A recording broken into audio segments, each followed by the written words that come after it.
Hey there! Welcome! This video will walk you through managing devices in PBX Stats. You will learn what a device in PBX Stats is, where to find credentials for registering your device in Softphones, which device types you can have, and how to create and modify devices.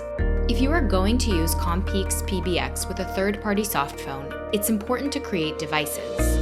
A device is a combination of a name and a password that agents use to register and work in a third-party softphone. To access the table that lists all of them, go to Configuration and select Devices.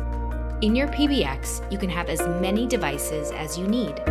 The table you see on this page displays the device name, password, type, the related caller ID, the name of the agent who logged into it, and its online or offline status. Click Show in the last column to view device details in a pop-up window.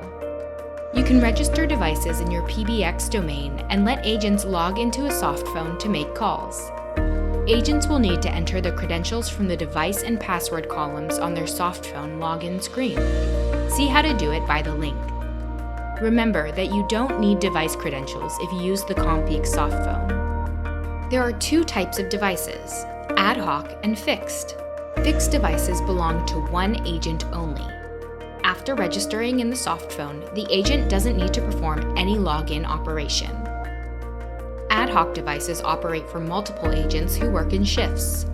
The agent should log into the softphone each time the shift starts.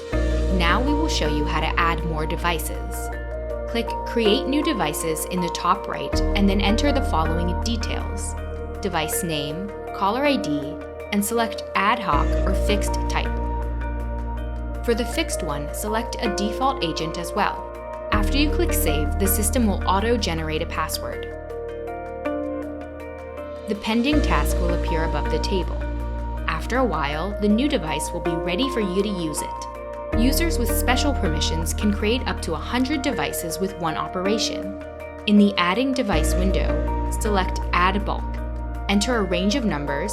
They should consist of 3 to 6 digits, then insert a caller ID prefix.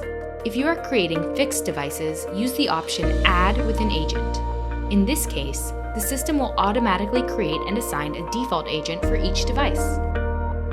To modify a device, click Edit in Actions. You can change its name, caller ID, and type. Click Update at the end.